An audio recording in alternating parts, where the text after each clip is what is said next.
Hi everybody, it's Emma here from Yellow Brick Road, helping you build your confidence brick by brick. And as some of you know that know me well, every week I've been coming onto my live, to my profile, partaking in a live video with a professional of some description. Today I have the lovely Kelly, and I'm super excited because I've reached out to Kelly. I reached out to you maybe 3 or 4 weeks ago, didn't I, Kelly? Yeah. Asking her to come on. She is full of knowledge when it comes to nutrition and what we eat. She is my go-to person when I am uncertain of what way I'm going, if I want to lose a few pounds or where I'm at. She's amazing. So I've invited Kelly on. These videos are all about, I'm doing these videos every week.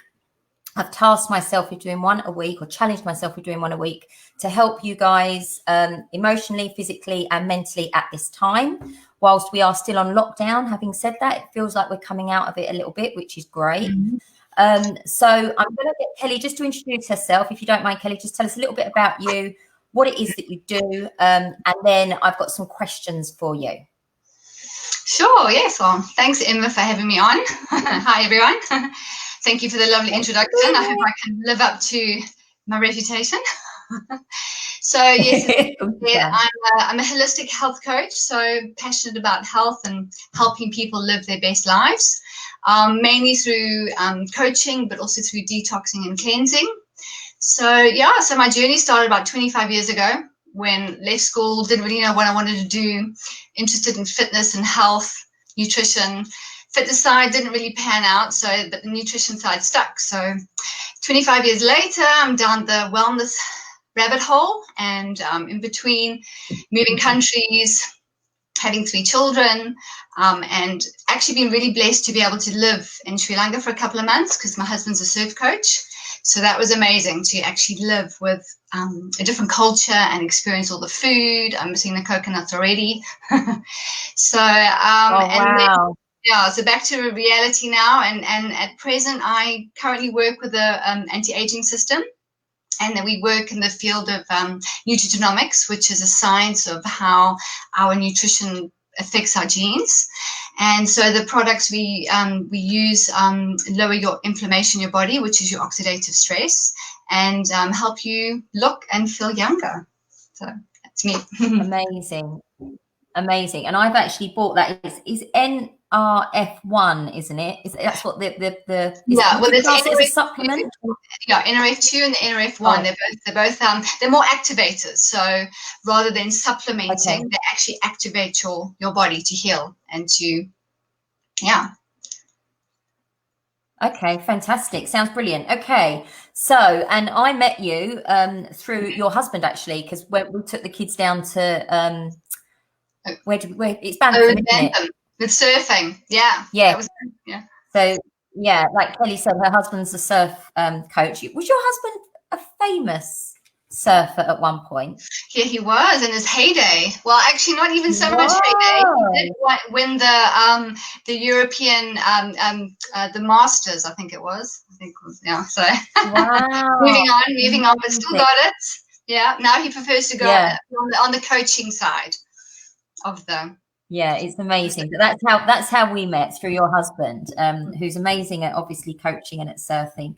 And it's great to obviously now be in touch with you, Kelly. So one of the first questions that I know I have, and so many people have, especially whilst we're in this, strange situation, all being at home. Yeah.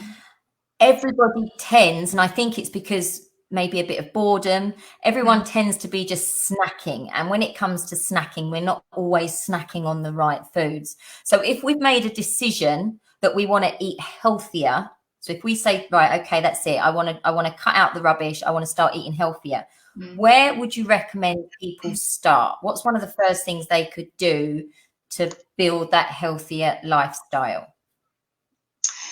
Okay, so I mean, health is quite a huge, and wellness is a big topic, and it can be quite overwhelming for when you want to start, but definitely little bits, little changes in your diet, in the way you move, what you drink, all that kind of stuff can help. So, but sort of in holistic nutrition, we deal with pillars of health. So it's quite a good cornerstone of health and you can follow. So there's normally 4 major ones, which is your diet, it's movement, rest, and sleep. I definitely like to add one onto there, which is mind and emotion, which I actually think is probably the most important.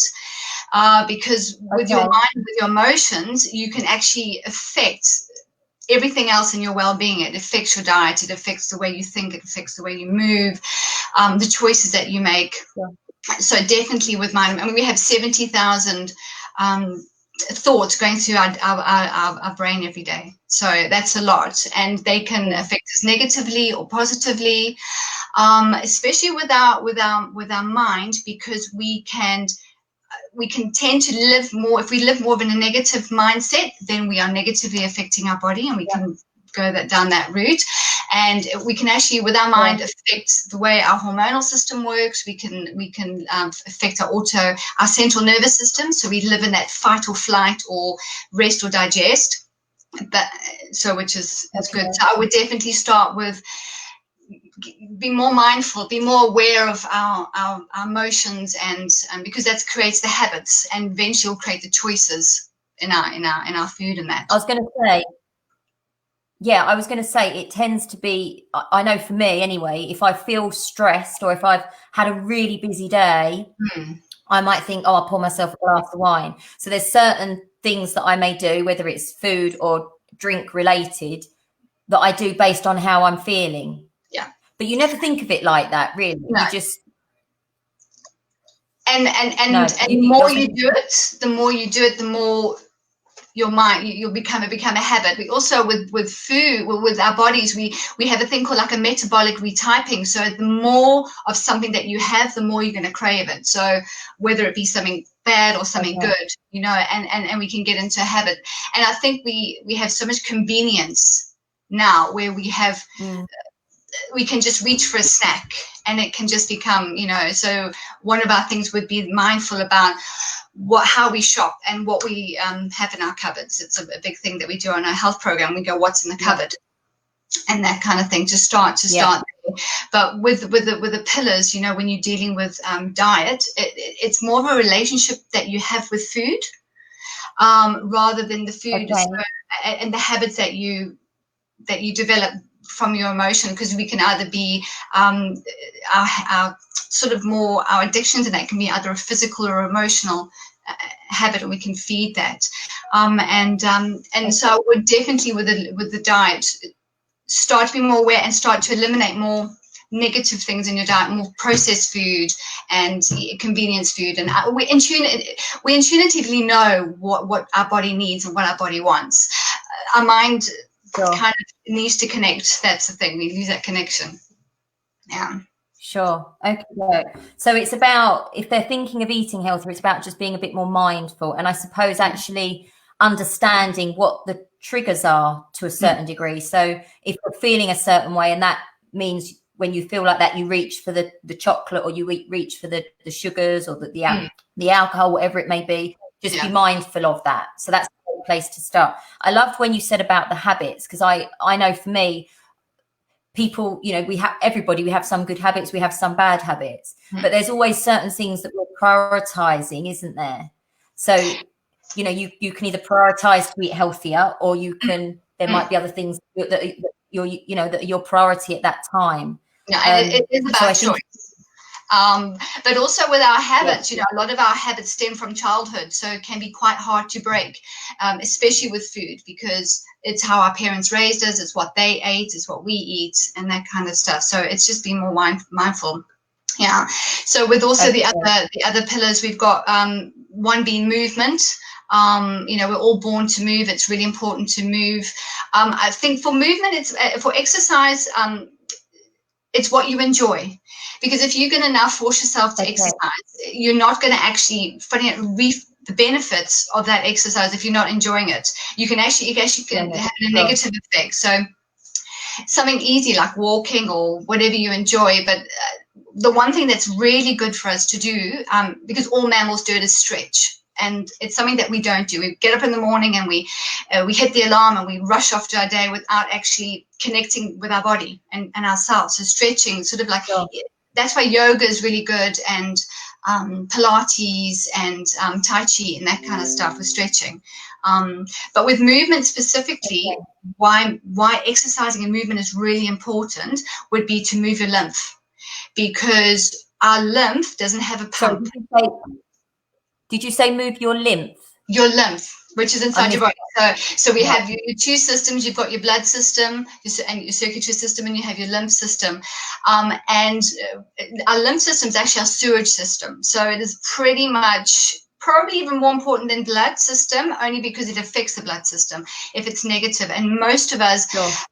don't actually move our lymph, and especially the elderly population. That's a lot of the problems in their health, is because they don't actually exercise or move that lymph. So dry brushing is a really good thing to do. First thing in the morning, just before you shower, it gets the circulation going, and start it from your feet, and you always go towards your heart, and that's the way that, so dry brushing and rebounding. Brilliant. I was going to say, when it comes to the rebounding, I've actually got a little bouncer. I was jumping on it before we came on, actually. And someone suggested that to me. Yeah, someone suggested that to me in the morning. If you get up and you do sort of 5 or 6 minutes of rebounding, and is it where you do opposite hand to knee? I don't know why that is. I don't. Yeah, it's just. I think it's a very good, because of the direction of the jump, and also because it's low impact. So it very helps. So running is good for lymph and exercise and walking, but rebounding specifically is really good to get the lymph moving. And also, like, it's pretty much anyone can do it. And it's quite hard because it's so.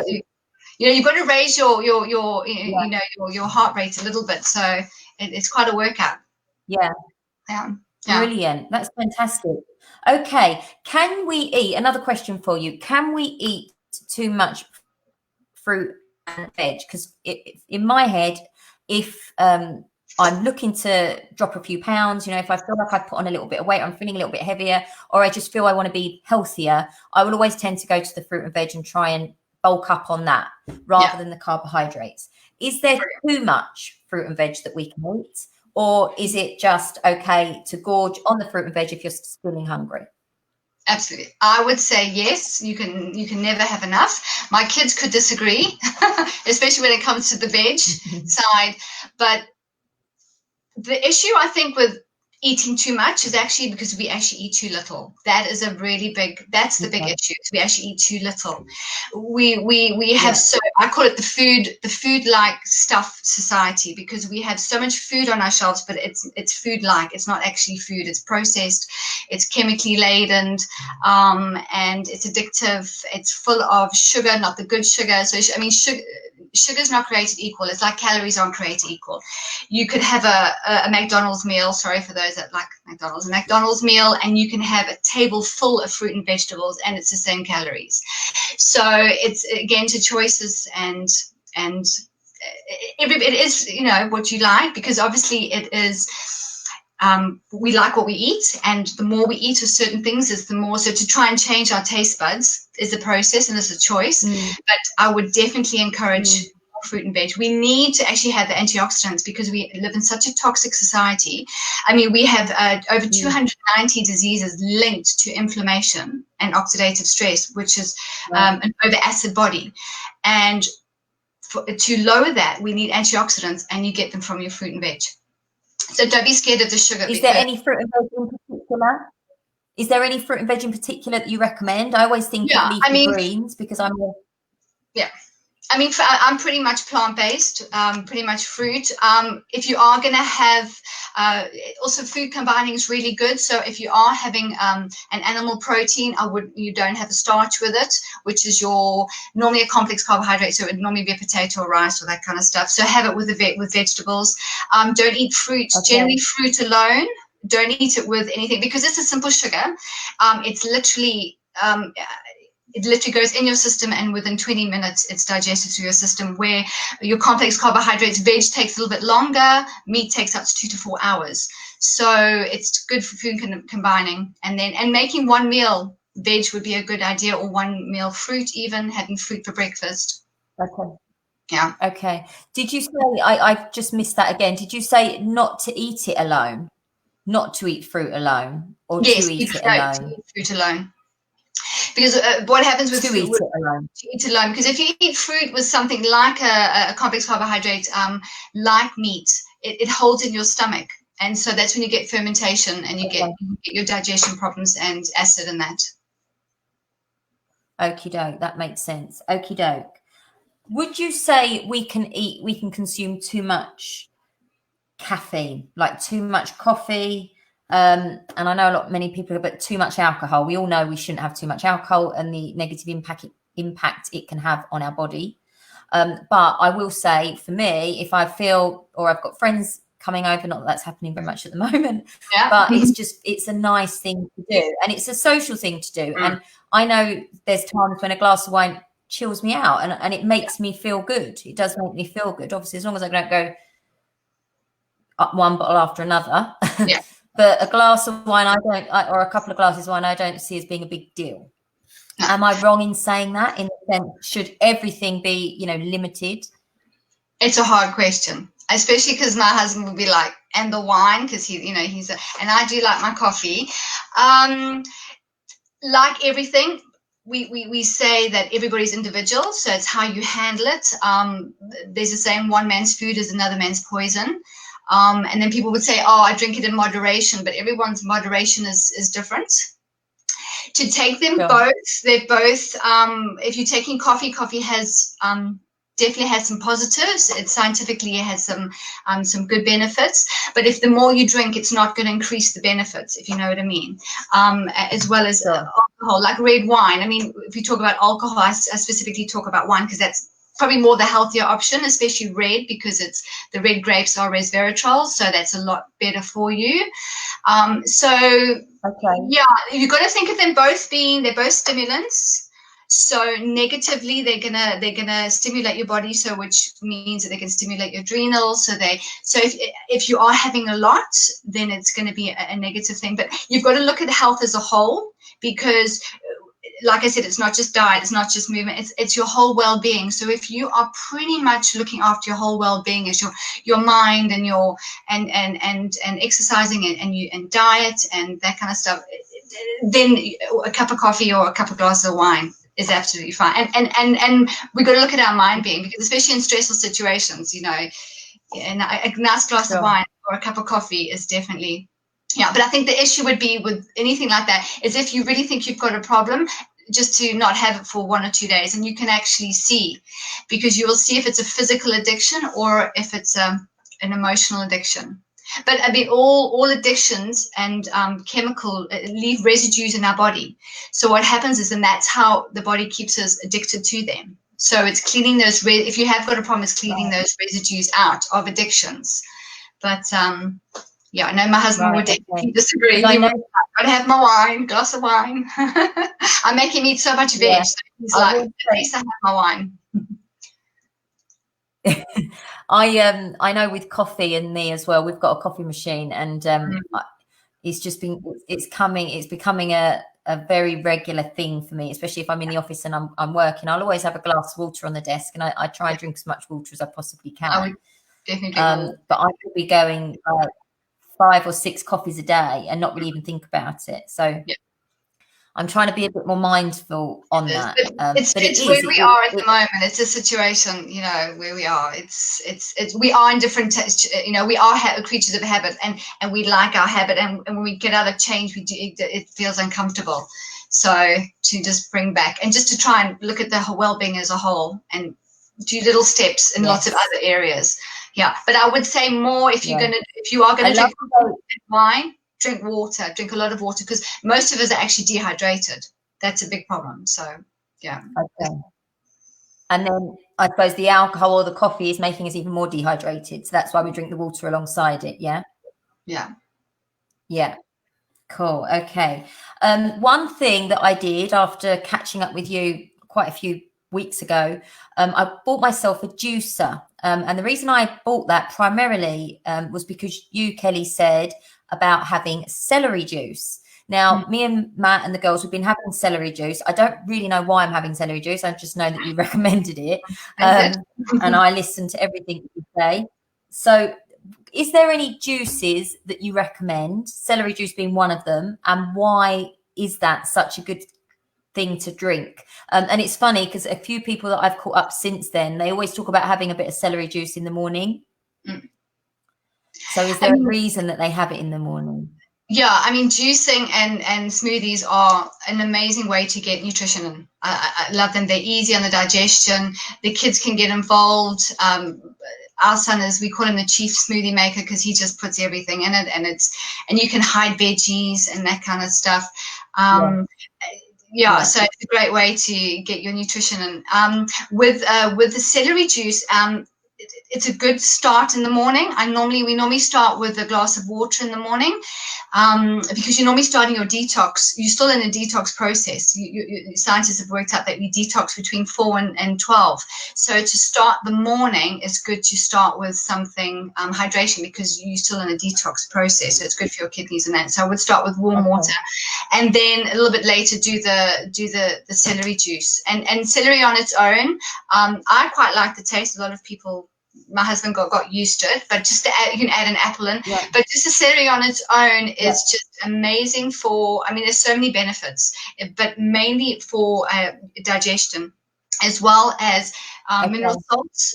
It's great mineral salts, and they go straight into your system. And we're human chemistry magnetic, and we run on minerals.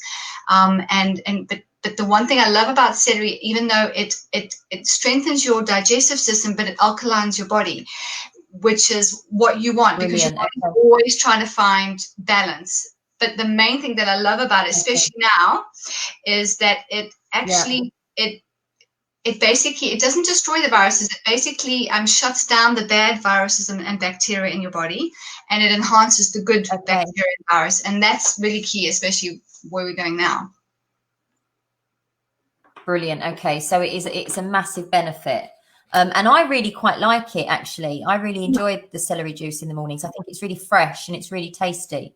It's quite addictive. So if you add an apple, if you add an apple to it, that's not so good. Is that because of the sugar? No. It's actually, it just because my kids will actually drink it with an apple, and my husband. It's just to make it. If you can't take the celery, I would just start with the full apple and then go down. But because it is quite a start. It's very different to eating celery. Drinking it is a very different experience.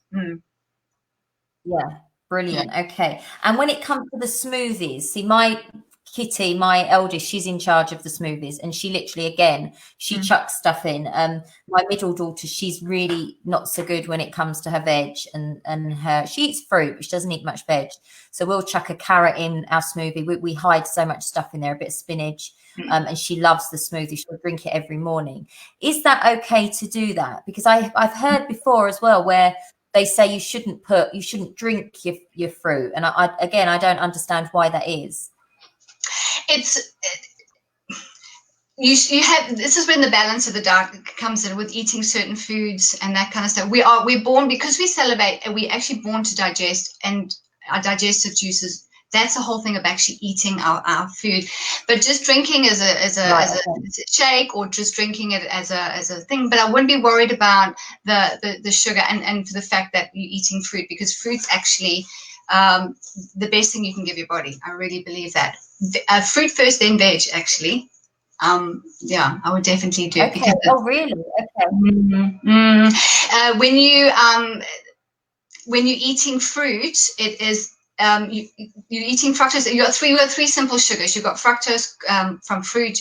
You've got glucose from vegetables. Generally, you've got a little bit of glucose from fruit, and you've got galactose, which is milk sugar.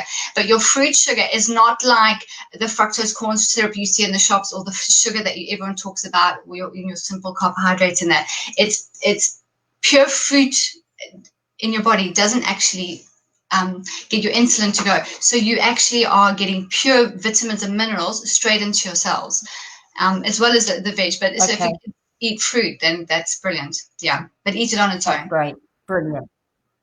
Okay, and one thing that we do as well is we buy the frozen bags of fruit, and we just leave them in the freezer, you know, like the chunks of fruit, and we'll chuck those in the smoothie. Yeah, and that's really quick and it works really well. Yeah. That was one of my next questions. It was around your 5 a day, which you've just answered, because you said it's really important to eat your fruit as well as your veg, and how you can sort of, especially if we're looking, I know for me, if I'm looking to drop a few pounds, I'll always try and sort of fill my plate up with the fruit and the veg and make it as colourful as possible. I know you spoke about that before, as in lots of different kinds of fruit and veg, rather than having the complex carbohydrates. What are your thoughts, Kelly? This is nearly my last question. What are your thoughts around fasting? Because again, I think there's so much information out there, and it always seems so contradicting. Some people will turn around and say you should be eating 5 times a day, so small meals every few hours. Other people say get you 3 meals a day, you know, your breakfast, lunch and dinner, and dependent on where, you know, if you're eating breakfast, lunch and dinner, you have a bigger meal in the morning and less as you go on throughout the day, which makes sense, because you would think, you know, later on in the evening, you're maybe not as active as you would be first thing in the morning. But then other people, and something that my partner does actually, is he'll do a bit of fasting where he sometimes goes, he might stop eating at, say, around 7 o'clock in the evening, and then doesn't eat again until 12 o'clock at lunchtime. And I remember initially I'd say to him, that's not healthy. You should be getting up and you should be sort of kickstarting your metabolism with something to eat first thing in the morning. But since then, I've read so much information that actually fasting is quite a good thing, because it's as if it's giving your digestive system a break, and you're not, because it's like we're constantly eating. It's like we're constantly stocking up on food. So what are your thoughts around fasting? Well, for, with eating your 5 a day or 3 a day, that kind of stuff, I think with 3 times a day, we were basically, that's how we kind of brought up, with your breakfast like a king, lunch like a prince, and then you dine like a pauper. With the 5 times a day, it depends on what you're eating, and eating a lot on smaller meals is good if you're eating healthy, fresh stuff. But if you're eating meals that require a lot of digestion, it's not very good for the digestion. So it's all about kind of your digestion. So with detoxing comes in the fasting, it's more of a cleanse. So we actually detox at night. So when we sleep, that's when our body detoxes, our brain detoxes, the only time our brain detox. So between 4 and 10, that's when we have our main detox. So you can kind of consider if you start eating at 6 o'clock, say, and you start eating again at like 10, between 10 and 12, that's kind of like your intermittent fasting, as they call it, but it's kind of like your natural fasting. So our body's going to wake up in the morning. So I would swap the breakfast. We generally have fruit until 12, and then we'd have our main lunch at lunchtime, and then we would have a smaller meal at dinner. A lot of people can't do that, so I would swap the lunch and the dinner. It's important to, if you are intermittent fasting, it's because you are doing a detox, your body's going to start to detox. So with that mindset, you've got to be aware of what else you're going to put in your body, and I would continue doing more of a healthy regimen. Long-term, like proper fasting, where you do the water fast or you do a mono-food fast, that I wouldn't do that until you would have a foundation of health. So I would build more of I would focus more on the nocturnal fast or intermittent fasting, and then break it with healthy meals, and then you can go into longer. Because deep fasting, a water fast or your grape fast is a really good program to follow. It's really good, and I can help you with that. So say that again. So a water fasting, where you literally have water for a period of time. So you it's called the master cleanse. So you do it with water, and then you do a couple of tablespoons of lemon juice, and then you have a bit of maple syrup and a tiny bit of cayenne pepper. Or you can do that for a couple of days. I would definitely not do that straight away. I would work towards that. I would work to cutting down and doing a small fast where you're doing intermittent fasting. The other one is grapes, where you literally have grape juice for a couple of days. Okay, and that's like a real sort of. Okay, so that's like a real cleanse, like a real quite intense detox. I would, right. Okay, so what you're saying is you wouldn't recommend anyone. Yeah. Okie doke. But there's definitely science, and there's definitely something to be said, and it can be good for the body to have that break where you are having a bit of time when you're not filling your boots with food. Yeah, I think we eat and one other thing, yeah, we eat far too much. Yeah. Well, I suppose it's so readily available to us now, isn't it? It's literally there and in the cupboard, like you said. It's just so convenient. So if we're feeling bored or we've got a certain emotion, which tends to be, I don't know, I know the majority of women that I speak to tend to be emotional eaters. Yeah. You normally one easy just to go and grab it and yeah.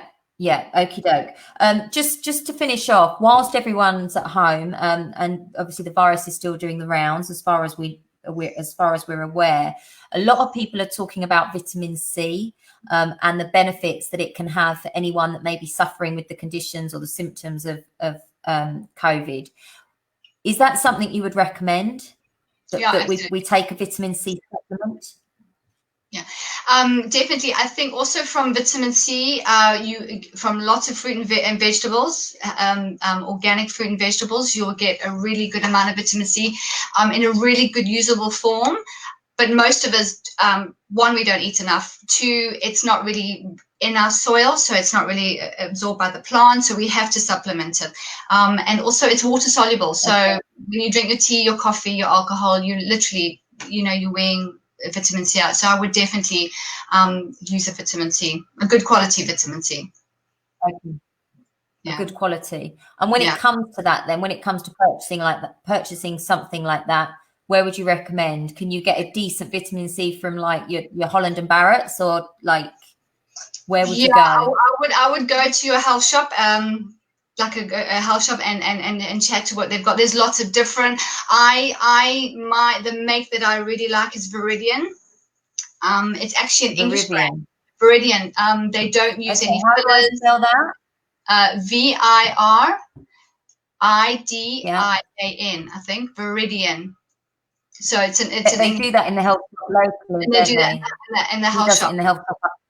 Yeah, and that's a mix because they don't use any fillers. They use vegan capsules, and it's a very good product. I use a lot of Viridian's supplements. Brilliant. Okie doke. Fantastic. Well, thank you so much. You have so much that with regards to food, and I know even some of the things that you were talking about today, I'm sure people are going to hear it and they're going to think, what the hell? Because even some of the terminology when you're talking about the body and its systems and all that kind of stuff, us mere mortals don't always know what you're talking about. So if anybody is interested and does want some more information, what Kelly does is she offers health assessments. So I know, she's spoken with me about this in the past, but she'll do a health assessment based on you and what your requirements are, what your needs are, and based on your habits and that kind of thing, really. So when I asked Kelly before the video, is there anything that we can all do that's going to help? There are things, but it's different for every single person because we are obviously all so different. So if you are interested in a health assessment or would want some more information around your diet, or there's something that you're struggling with that you can't seem to shift, there's a good chance it could be to do, and more than likely it's to do with your gut, and it's something that maybe you're consuming that's not benefiting you. So get in touch with Kelly. The best way to get hold of her is by Facebook. You can message her on her Facebook profile. That's right, Kelly, isn't it? And then you'll send a message back. You can communicate that way. But Kelly is great. She's got a wealth of knowledge when it comes to health and when it comes to diet, like big time. So if you are struggling, get in touch with her. I have created a blog. I spoke when Kelly was talking about the 4 pillars. I've done a little blog around that, and also I've included a little download, which I do most weeks. Tips for a healthier body. So a few little things that I recommend that you could do. I know when I was PTing, when I was back in Essex, this is what I spoke to my clients about. I said, it's very difficult sometimes to change a habit. It can take a bit of time. You have to set your intentions. You have to, celebrate your small wins when it comes to habits, and you have to always plan ahead. So something like this, you can print off and stick on your fridge, of just some little tips that you can start introducing into your day, will make a massive difference. Excuse me. So that's available to you, the link of the blog and the download, which is free, is above the feed of this video. But thanks so much, Kelly. Thank you so much for coming on. Thank you, lovely. For sharing all of your knowledge with us. And yeah, like I say, if anyone's got any questions for Kelly, just drop her a message. Her details are above the feed of the video. So have a lovely evening. Thanks, Kelly. I'll catch up with you soon. Yeah. Take care, everybody. Bye. See you. See you later. Bye-bye.